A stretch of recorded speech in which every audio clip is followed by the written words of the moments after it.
Over the past 48 hours, we've watched serious, deadly weather extremes play out across nearly every populated continent at once. If you want to keep track of these rapidly developing global weather events, make sure you hit the subscribe button down below.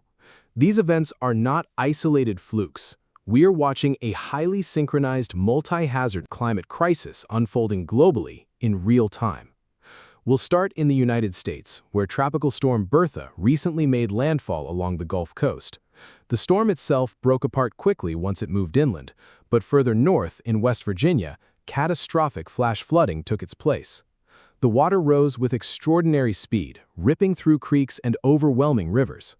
Take a look at this timeline charting the rainfall. One location near Buchanan recorded 4.5 inches of rain in just 37 minutes. That single extreme rate of water drove a massive statewide emergency response. At the exact same time, a massive heat warning stretches across the lower Great Lakes and the Ohio Valley.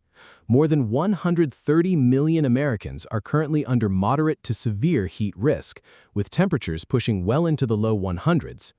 That identical heat system is elevating severe wildfire dangers across the Great Basin and the Southwest. The result is an emergency response network forced to battle massive localized flooding, soaring temperatures, and active fires, all within the same 48-hour window. Moving south to Chile, the government has declared a state of catastrophe. Powerful frontal systems and massive coastal swells have battered the country, triggering heavy rains and widespread disruption.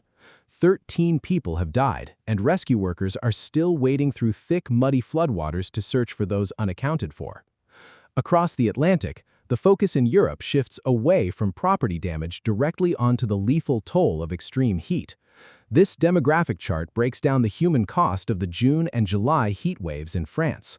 Of 5,764 excess deaths recorded, 85% involved individuals aged 65 and older. Capital cities have resorted to desperate measures as residents try cooling off in sweltering public spaces. In Paris, the mortality rate spiked so high that local mortuaries simply ran out of space.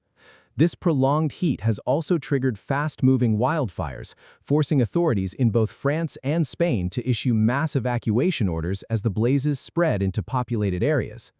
Driving this regional crisis is the Mediterranean Sea, where surface temperatures are running roughly 5 degrees Celsius above normal, creating a vicious feedback loop of heat over the nearby land. High temperatures evaporate water supplies faster than they can replenish, creating deep droughts. Those droughts provide the dry fuel for uncontainable fires, rounding out a linked crisis stretching across multiple borders. Further east, heavy flooding has turned South Asia into the deadliest active weather zone on the planet right now. At least 82 people have died across India, Pakistan, and Afghanistan over the past week, as water entirely swept away homes and severed communities from basic necessities. That same kinetic force is ripping through Vietnam, southern China, and South Korea, where torrential rain is triggering massive landslides and crushing local infrastructure. While Asia deals with too much water, Gulf cities in the Middle East are enduring relentless heat domes, and parts of Africa are managing a stark divide between severe excess heat and coastal flood recovery. Across the developing world, traditional seasonal patterns like the Asian monsoon are carrying hypercharged amounts of moisture, instantly overwhelming the local infrastructure built to handle them. So how are these extremes happening on every populated continent at the exact same time?